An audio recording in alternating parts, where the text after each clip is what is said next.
Hello everyone, in this part we'll continue with clonal selection theory. तो आज हम पढ़ेंगे क्लोनल सिलेक्शन थ्योरी के बारे में। Clonal selection theory was given by 3 biologist. ये 3 बायोलॉजिस्ट ने दी थी। The first one was Niels Jerne, the second one was F Macfarlane Burnet and the third one was David Talmage. So जो first इसको start करा था वो start करा था नील जर्न ने। नील जर्न ने क्या बोला था, let us see. He said कि एट एवरी मोमेंट, हर एक मोमेंट पे our body has many antibodies. हमारी बॉडी के पास, हमारी बॉडी में, हमारे ब्लड में, हमारे सीरम में बहुत सारी एंटीबॉडीज़ जो होती हैं वो प्रेजेंट होती हैं। अब वो बहुत सारी एंटीबॉडीज़ का मतलब है, देखो हर एंटीबॉडी की एक अलग स्पेसिफिसिटी होती है। हर एक एंटीबॉडी अलग एंटीजन के अगेंस्ट रिस्पॉन्ड करेगी, अलग एंटीजन से बाइंड करेगी। तो जब एक्चुअली व्हेन पैथोजन इन्वेड्स, जब हमारी बॉडी के अंदर पैथोजन एंटर करता है, इन्वेड करता है, तो क्या होता है, the antibody which is specific to that pathogenic antigen will gets activated। तो वो जो एंटीबॉडी है वो क्या हो जाएगी, वो एक्टिवेट हो जाएगी। फॉर एग्जांपल, अगर हमारी बॉडी में बहुत सारी कुछ एंटीबॉडीज़ ऐसी हैं, कुछ एंटीबॉडी ऐसी हैं, ये अलग टाइप का, मतलब इनकी जो बाइंडिंग साइट है वो अलग अलग है, just to show that they are specific towards different type of antigens. अब हमारी बॉडी में जो पैरासाइट एंटर करेगा, डिपेंड करता है कि उसकी सरफेस पे कौन सा एंटीजन हो। अगर वो जो पैरासाइट है, जो फॉरेन एंटीजन है, जो फॉरेन पार्टिकल है, उस पर ऐसा एंटीजन होगा जो इस एंटीबॉडी के साथ बाइंड कर सके, तो वो क्या करेगा, इस एंटीबॉडी को एक्टिवेट करेगा और antibody specific antibody will proliferate. तो ये एंटीबॉडी जो है, इसके क्लोन्स बनने स्टार्ट हो जाएंगे। ये एंटीबॉडी एक्टिवेट हो गई, इसकी बहुत सारी कॉपीज़ बननी स्टार्ट हो जाएंगी और फिर वो इम्यून रिस्पॉन्स जनरेट करेगी। तो क्या होगा कि जब पैथोजेनिक एंटीजन जो है वो एक स्पेसिफिक एंटीबॉडी को साथ रिकॉग्नाइज कर लेता है, तो that specific antibody is selected which has specific binding site for the target. So then it is produced in large numbers, मतलब उसके बहुत सारे जो क्लोन्स है वो प्रोड्यूस होते हैं। तो ये था क्लोनल सिलेक्शन, मतलब जोन सा क्लोन हमें चाहिए, जोन सी एंटीबॉडी हमें चाहिए, वही सिलेक्ट होगी और वही पॉलिफरेट करके उसकी बहुत सारी कॉपीज़ प्रोड्यूस होंगी। So this postulate, this theory was given by Niels Jerne. अब इसको फर्दर इम्प्रोवाइज करा था मैकफार्लेन बर्नेट ने। वो देखते हैं कैसे करा। फार्लेन बर्नेट की थ्योरी को पढ़ने से पहले आपको ये पता होना चाहिए कि हमारी बॉडी में जो एंटीबॉडीज़ है वो आती कहाँ से। हमने ये चीज़ लास्ट लेक्चर में भी पढ़ी थी कि हमारे जो बी सेल्स है, जो बी लिम्फोसाइट्स हैं, जब वो एक्टिवेट होते हैं तो एक्टिवेट होने पे वो 2 टाइप के सेल्स प्रोड्यूस करते हैं। एक होते हैं प्लाज्मा सेल्स और एक होते हैं मेमोरी सेल्स। ये जो प्लाज्मा सेल्स होते हैं they produce and secrete antibody. So basically B lymphocytes जो हैं वो they are responsible, they are proliferating to produce specific antibodies. तो मैकफार्लेन ने क्या बोला, ही सेड कि एवरी लिम्फोसाइट, कि हमारी बॉडी में बहुत सारे लिम्फोसाइट हैं और सारे लिम्फोसाइट, चाहे बी लिम्फोसाइट की बात भी करेंगे, वो सेम नहीं होंगे। क्यों सेम नहीं होंगे, has receptor specific to a particular antigen. तो हर एक, मान लो हमारे पास बहुत सारे बी सेल्स हैं, ड्यू टू जेनेटिक रिकॉम्बिनेशन किसी के ऊपर रिसेप्टर ऐसे लगे हुए हैं, किसी के ऊपर ऐसे रिसेप्टर हैं, किसी के ऊपर ऐसे रिसेप्टर हैं, किसी के ऊपर कोई और शेप के रिसेप्टर्स हैं, ठीक है, किसी के ऊपर कोई और शेप के रिसेप्टर्स हैं। तो अलग अलग रिसेप्टर्स, अलग अलग B cells, due to their genetic constitution, इनके ऊपर रिसेप्टर्स अलग अलग हैं। तो सिर्फ वही बी सेल एक्टिवेट होंगे जिनकी स्पेसिफिक एंटीजन जो है वो हमारी बॉडी में एक्टिवेट, मतलब जो हमारी बॉडी में एंटर करेगा। तो हर एक लिम्फोसाइट के पास अलग अलग रिसेप्टर्स हैं। So when the pathogen invades, जब हमारी बॉडी में पैथोजन या कोई फॉरेन एंटीजन इन्वेड करता है, एंटर होता है, तो क्या होगा? The lymphocytes having specific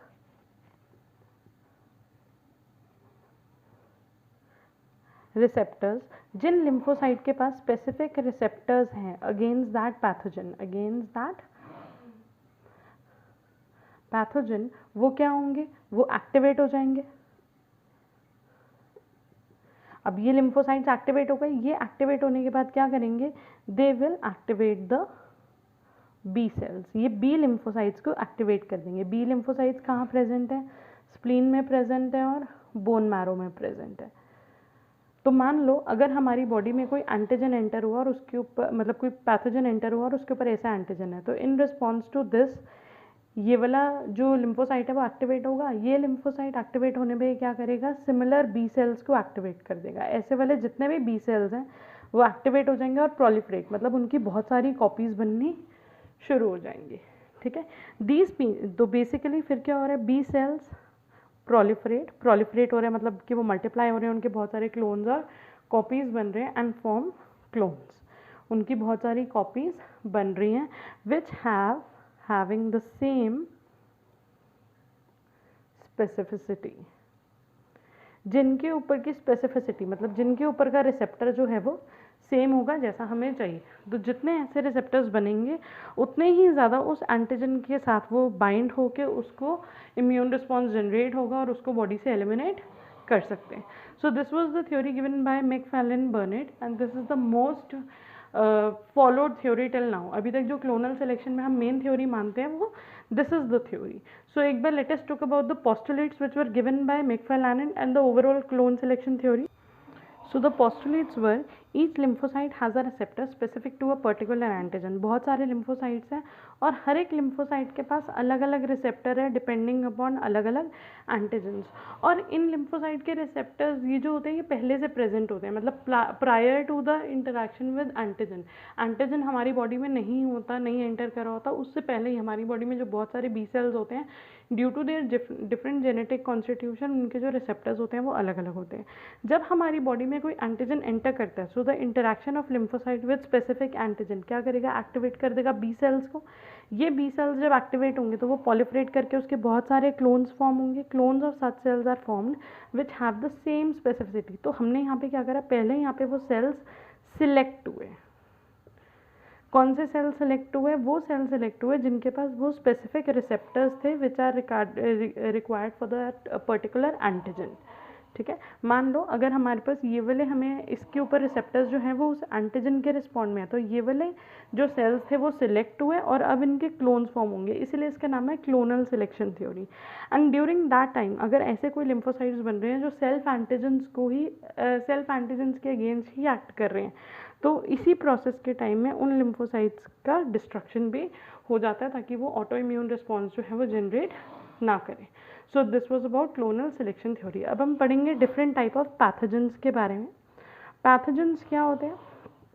pathogens होते हैं जितने भी हमारी बॉडी में डिजीज़ कॉजिंग माइक्रोब्स होते हैं। क्या होते हैं? Disease causing microbes. ये हमें सबको पता ही, हम बहुत बेसिक क्लासेस से पढ़ रहे हैं। अलग अलग डिजीज़ कॉजिंग माइक्रोब्स कौन से हैं? बैक्टीरिया, फंजाई, वायरस, उसके बाद वर्म्स जिनको हम हेलमेंट्स भी बोल सकते हैं, एंड एक होते हैं protozoa. So these are the different categories. और हमें ये पता है कि हमारी बॉडी में हर टाइप के पैथोजन के लिए एक अलग रिस्पॉन्स जनरेट होता है। तो अब हम देखेंगे कि जो बेसिक, जो हमारी इन्नेट इम्यूनिटी होती है, कि अगर हमारी बॉडी में कोई बैक्टीरिया, वायरस वगैरह कोई भी चीज़ एंटर हो रही है तो बेसिक हमारी बॉडी उसके अगेंस्ट कैसे रिस्पॉन्ड करती है। So these are the pathogens. Now let us discuss them briefly one by one. Before beginning with the first microbe we have to see one और टू बेसिक टर्म्स। तो पहली एक term है हमारे पास pathogenicity.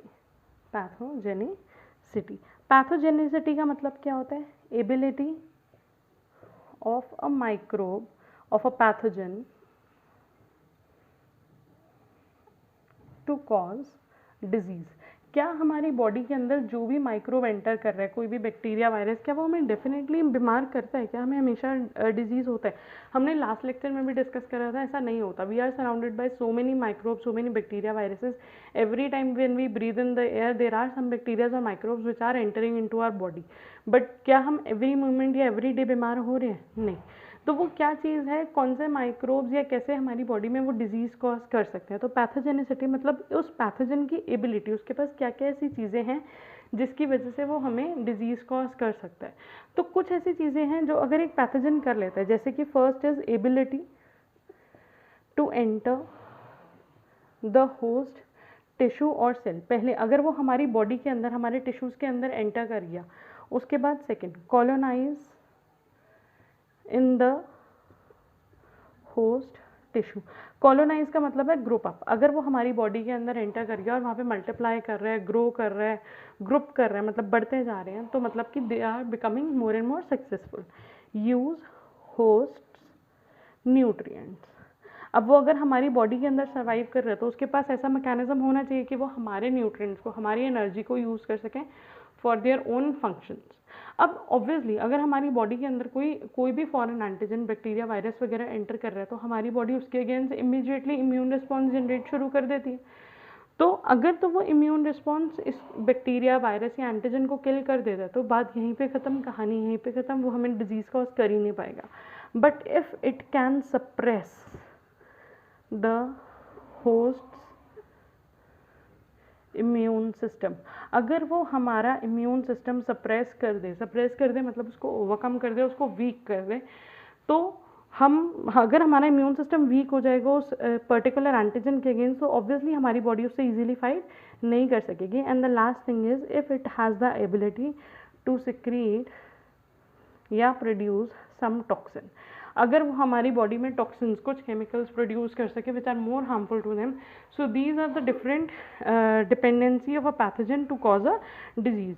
पहला वो होस्ट टिश्यू के अंदर एंटर कर पाए, दूसरा कॉलोनाइज कर सके, तीसरा न्यूट्रिएंट डिराइव कर सके, और चौथा हमारे इम्यून सिस्टम को वीक कर सके, और पांचवा अगर वो हमारी बॉडी में कुछ टॉक्सिन सिक्रीट करता है तो जितने ज़्यादा टॉक्सिन सिक्रीट होंगे मतलब उतना ही ज़्यादा सीवियर डिजीज़ वो कॉज करने वाला है। Apart from that, obviously you are familiar with the term transmission. Transmission मतलब कि spread of disease from sick to healthy person. तो बीमार से जो ठीक लोग होते हैं, वो बीमारी जो फैलना, जो डिजीज़ एक से दूसरे में स्प्रेड होना, that is transmission of disease. और वो अलग अलग तरीके से हो सकता है। वो डायरेक्ट कॉन्टैक्ट से हो सकता है, इनडायरेक्ट कॉन्टैक्ट से हो सकता है, एयर के थ्रू हो सकता है, वाटर के थ्रू हो सकता है, और उसके अलावा कुछ एनिमल्स या मस्कीटोज़ वगैरह के थ्रू हो सकता है, ब्लड ट्रांसफ्यूजन के थ्रू हो सकता है। So there are various ways जिनसे हमें एक से दूसरे में ये स्प्रेड हो सकते हैं। So now we will begin with the first pathogen, that will be the virus. Viruses जो होते हैं ना, उनकी आइडेंटिटी बड़ी ऑटोनॉमस सी होती है। मतलब कि वो अगर हमारी बॉडी के अंदर एंटर करेंगे और हमारी मशीनरी, हमारे सेल्स को यूज़ कर लेंगे तो वो living and they can replicate and multiply. लेकिन हमारी बॉडी के बाहर, किसी भी लिविंग बॉडी के बाहर, दे आर इनएक्टिव, वो एक्टिवेट नहीं है, वो रेप्लिकेट नहीं कर सकते, मल्टीप्लाई नहीं कर सकते। So basically virus depends on host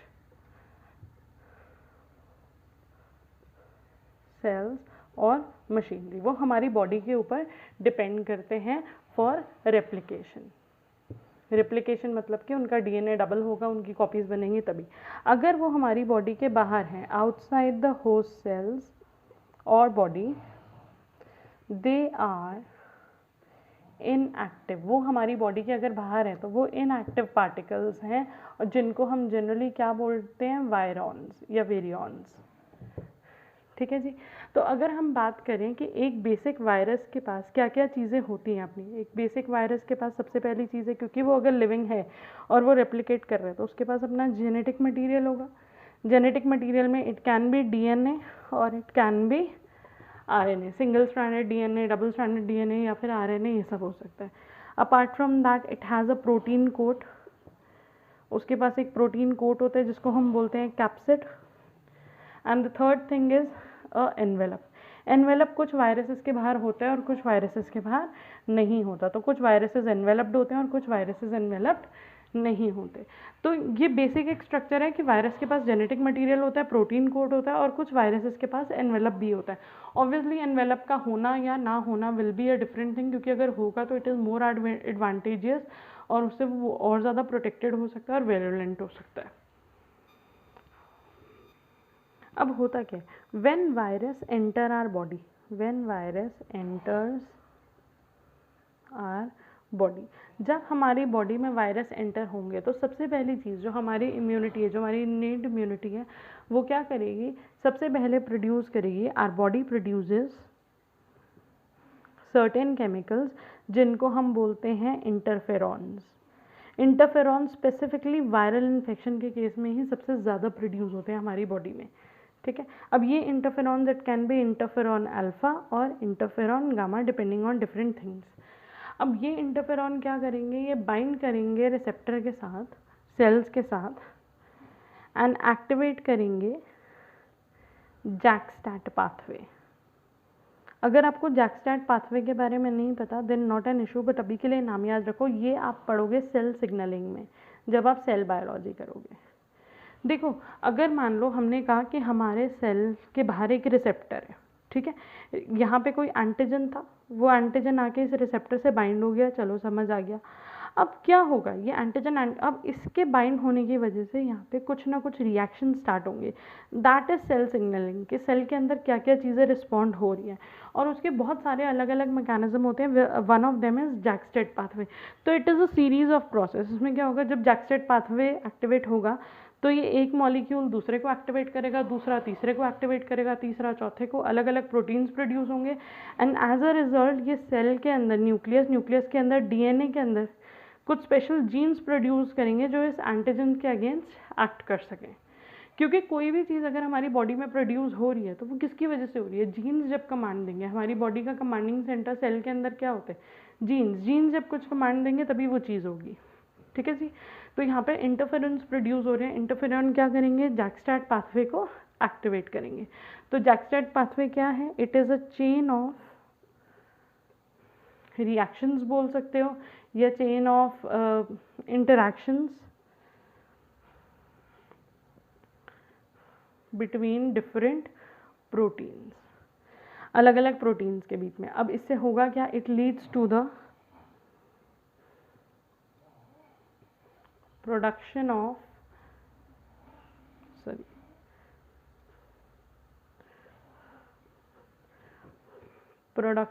gene that have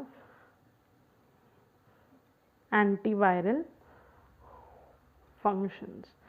तो कुछ ऐसा प्रोडक्शन ऑफ जीन होगा या कुछ ऐसा एक्टिवेशन ऑफ जीन होगा जिसके पास एंटीवायरल फंक्शंस होंगे। एंटीवायरल फंक्शंस का मतलब है कि वो कुछ ऐसा प्रोड्यूस करेगा which is against these viruses, मतलब कि द एंटीबॉडीज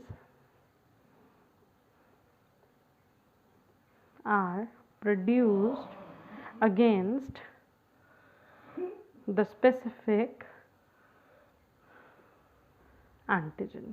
तो उस वायरल एंटीजन के अगेंस्ट स्पेसिफिक एंटीबॉडीज प्रोड्यूस होंगे, और एंटीबॉडीज अगेन वो अब उस एंटीजन एंटीबॉडी बाइंड करेंगे, बाइंड करने के बाद इम्यून रिस्पॉन्स जनरेट होगा। अब वो इम्यून रिस्पॉन्स कैसे जनरेट होता है, कभी कभी एग्लूटिनेशन होती है, कभी कभी प्रेसिपिटेशन होती है, कभी कॉम्प्लीमेंट सिस्टम एक्टिवेट होता है। ये हम सब पढ़ेंगे जब हम मैकेनिज्म्स के बारे में पढ़ेंगे। So this is the basic overview. लेकिन इसके अलावा अब क्या होता है, तो अगर हम बात करें मेन डिफेंस सिस्टम, हमारी बॉडी का जो मेन डिफेंस सिस्टम या जो अडेप्टिव इम्यूनिटी, ये जो मेन डिफेंस सिस्टम हमारी बॉडी को मिल रहा है अगेंस्ट वायरसेस, वो मिलता है बाय CMI, मतलब कि सेल मीडिएटेड इम्यूनिटी।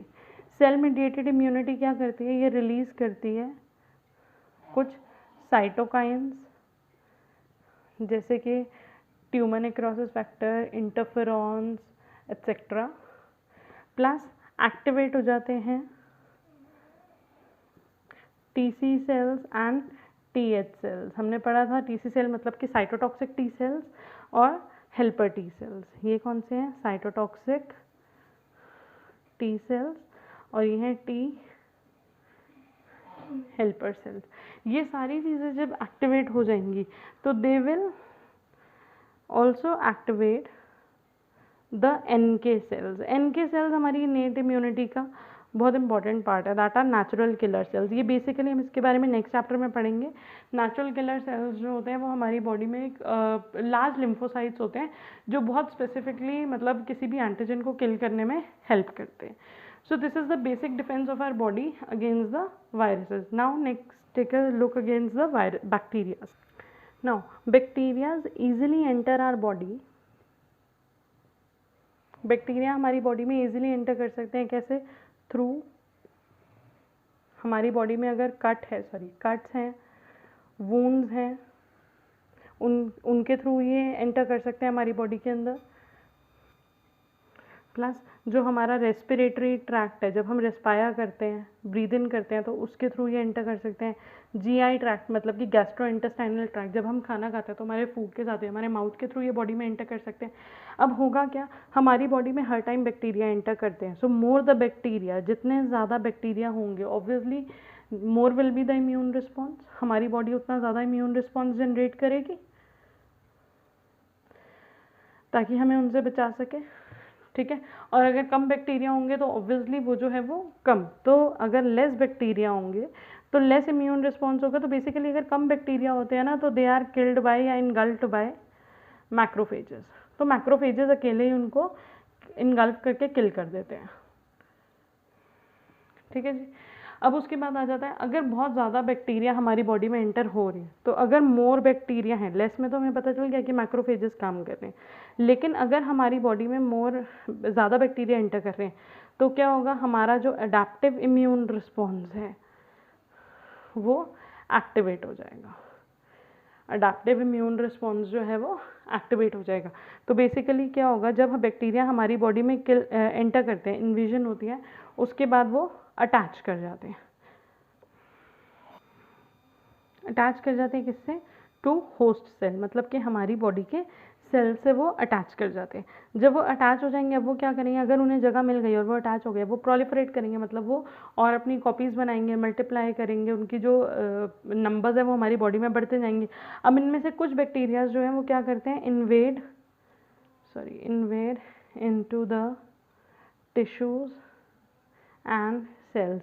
अभी हमारी बॉडी के और अंदर और टिश्यूज़ में स्प्रेड होना शुरू हो जाते हैं, सेल्स के अंदर एंटर होना शुरू हो जाते हैं, and finally they cause damage. ये क्या डैमेज कैसे करते हैं? Via their toxins. ये कुछ एंडोटॉक्सिन्स या एक्सोटॉक्सिन्स प्रोड्यूस करते हैं विच में cause damage to our cells and tissues. तो ये हो गया कि बेसिकली बैक्टीरिया इन्वेड हुआ, अटैच हुआ, फिर पॉलीफरेट होगा, फिर उसके बाद अगेन वो इन्वेड होगा into deeper cells and tissues, और फिर वो हमारी बॉडी को डैमेज करेगा बाय प्रोड्यूसिंग वेरियस टॉक्सिन्स। तो अब हमारी बॉडी इसके अगेंस्ट जो प्रोटेक्शन है, जो इम्यून रिस्पॉन्स है, वो कैसे जनरेट? तो अगर तो वो बैक्टीरिया हैं एक्स्ट्रा सेल्यूलर, मतलब कि कुछ ऐसे बैक्टीरिया जो हमारी बॉडी के सेल्स के बाहर रहने वाले हैं, सेल्स के अंदर नहीं एंटर करते, और कुछ होते हैं इंट्रा सेल्यूलर। अगर एक्स्ट्रा सेल्यूलर है तो यहाँ पे बेसिकली हमारी बॉडी में एक्टिवेट होगा HMI, humoral mediated immune response, मतलब कि एंटीबॉडी मीडिएटेड इम्यून रिस्पॉन्स। यहाँ पे एंटीबॉडीज़ प्रोड्यूस होंगी, ठीक है। एंटीबॉडीज़ प्रोड्यूस कहाँ पे होती हैं? Antibodies are produced in lymph nodes, क्योंकि वो बेसिक साइट है जहाँ पे सबसे ज़्यादा लिम्फोसाइट्स प्रेजेंट है, जिसकी वजह से एंटीबॉडीज़ प्रोड्यूस हो सकती हैं। प्लस उसके बाद हमारी सबम्यूकोसा होती है हमारी GI ट्रैक्ट की layer, submucosa of GI tract और रेस्पिरेटरी ट्रैक्ट, क्योंकि यहाँ ही से सबसे ज़्यादा बैक्टीरियाज एंटर होने के चांसेस होते हैं। तो इसलिए यहाँ पे पहले से ऐसे सेल्स बहुत ज़्यादा प्रेजेंट होते हैं जो कि एक्टिवेट करके एंटीबॉडीज़ को प्रोड्यूस कर सके। अब उसके बाद अगर बैक्टीरिया सिक्रीट करता है टॉक्सिन, बैक्टीरिया के जो टॉक्सिन्स होते हैं ना वो दो टाइप के होते हैं, या तो वो होते हैं एंडोटॉक्सिन्स या वो होते हैं एक्सोटॉक्सिन।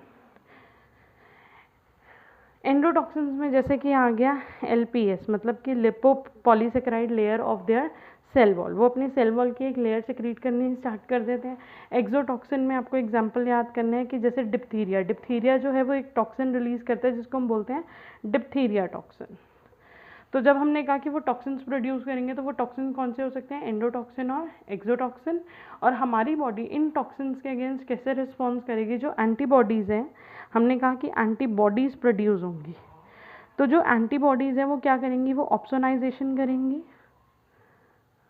वो फैगोसाइटोसिस, ऑप्सोनाइजेशन मतलब कि प्रोग्राम फैगोसाइटोसिस, मतलब कि जो सेल फैगोसाइटोसिस हो रहा है वो सिग्नलिंग के थ्रू हो रहा है। मतलब एंटीबॉडीज़ ने कुछ ऐसे मैक्रोफेजेस वगैरह को इनवाइट करा, न्यूट्रोफिल्स को सिग्नल्स दिए कि आओ और आके इस सेल को इनगल्फ करो, ठीक है। प्लस एंटीबॉडीज़ जो है वो न्यूट्रलाइज करेंगी टॉक्सिन्स को, या फिर मास्ट सेल डीग्रेनुलेशन। जो मास्ट सेल्स होते हैं उनके अंदर बहुत सारे ग्रैन्यूल्स होते हैं, इसके ग्रैन्यूल्स जो होते हैं वो हिस्टामीन्स होते हैं, वो रिलीज होने स्टार्ट करते हैं और उन टॉक्सिन्स को न्यूट्रलाइज करना शुरू कर देते हैं। ये तो था अगर वो बैक्टीरिया हुआ एक्स्ट्रा सेल्यूलर। अगर बैक्टीरिया होता है इंट्रा सेल्यूलर, मतलब कि वो हमारे सेल के अंदर एंटर करता है, तो क्या होगा, तो हमारी बॉडी में CMI रिस्पॉन्स जो है वो एक्टिवेट हो जाएगा,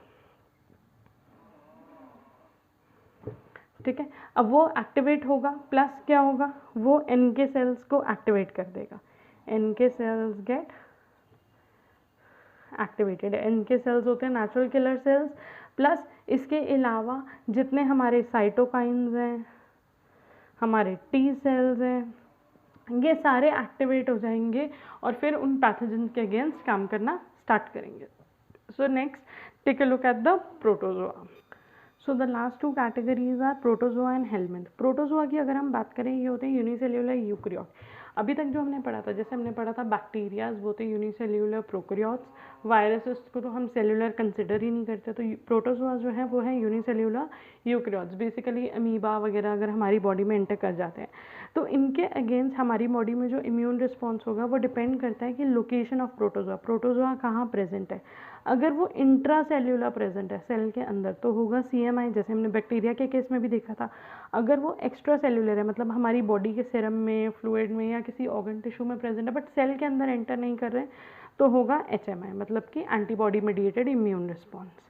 नेक्स्ट आ जाते हैं हेलमिंथ्स। हेलमिंथ्स बेसिकली वर्म्स, तो राउंड वर्म्स वगैरह, पिन वर्म्स, ये सब इन्फेक्शंस होते हैं, ये होते हैं हेलमिंथ्स की वजह से। हेलमिंथ्स होते हैं large multi cellular not intra cellular, ये कभी भी सेल के अंदर नहीं एंटर करते। Obviously they are multi cellular, ये मल्टी सेल्यूलर है तो एक सिंगल सेल के अंदर कैसे एंटर कर सकते हैं, नहीं कर सकते ना। और ये बड़े बड़े हैं।